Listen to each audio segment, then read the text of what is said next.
एक बार एक शिकारी शिकार करने के लिए जंगल में पहुंचा।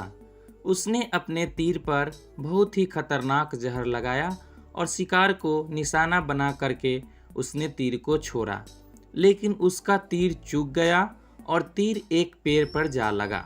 वह पेड़ बहुत ही हरा भरा और बहुत सारे तोते उस पेड़ पर रहते थे। जैसे ही वह जहरीला तीर उस पेड़ पर जाकर लगा, वह पेड़ धीरे धीरे सूखने लगा और उस पेड़ पर जो भी तोते रहते थे वह एक एक करके उस पेड़ को छोड़कर जाने लगे।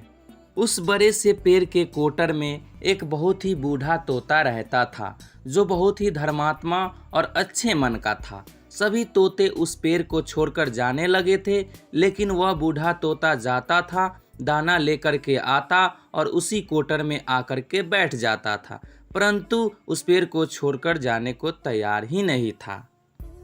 बूढ़े तोते के साथियों ने कई बार आकर के उसे समझाया कि यह पेड़ सूख रहा है और किसी दिन गिर भी जाएगा, चलो किसी और पेड़ पर चलकर रहा जाए, परंतु वह बूढ़ा तोता वहां से जाने को तैयार नहीं हो रहा था। अब यह बात देवराज इंद्र तक पहुंची। उन्हें बताया गया कि एक तोता है, वह जिस पेड़ पर रहता है उस पेड़ पर एक जहरीला तीर लगने के कारण सूखने, गिरने और खत्म होने के कगार पर आ पहुंचा है और एक बूढ़ा तोता अभी भी वहीं पर रह रहा है। वह दाना लेकर आता है और वहीं पर रहता है, जबकि उस जंगल में बहुत सारे पेड़ है, लेकिन वह उसी पेड़ पर रह रहा है।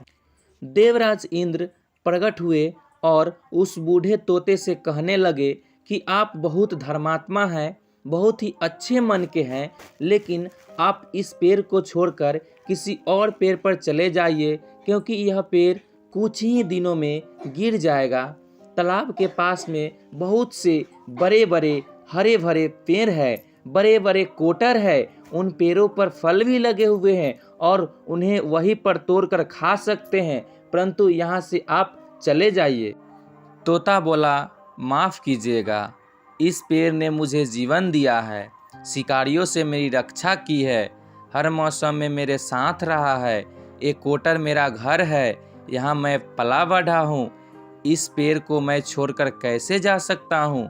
इस पर संकट आया है तो क्या मैं इसे छोड़कर चला जाऊं? मैं ऐसा कभी नहीं कर सकता।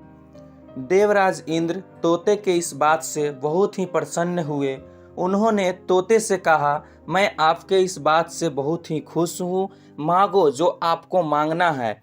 उस बूढ़े तोते ने कहा, मुझे बस इतना मांगना है कि जिस पेड़ ने मुझे जन्म दिया है, जहाँ मैं रहा पला बढ़ा, जिसे आप मेरा जन्मभूमि कह सकते हो, आप इसे फिर से वैसा ही हरा भरा कर दो जैसा यह था। देवराज इंद्र ने अमृत से उस पेड़ को सींच दिया और पहले की तरह हरा भरा कर दिया। अब वापस से उस पेड़ पर आकर के बाकी तोते रहने लगे। वह बूढ़ा तोता कुछ समय तक और जिंदा रहा, फिर उसकी मृत्यु हो गई और वह स्वर्ग में चला गया।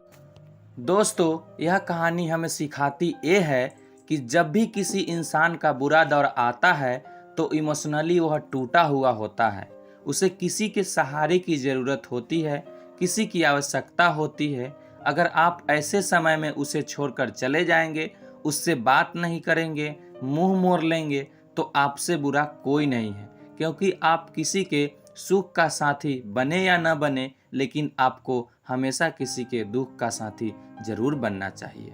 थैंक यू दोस्तों।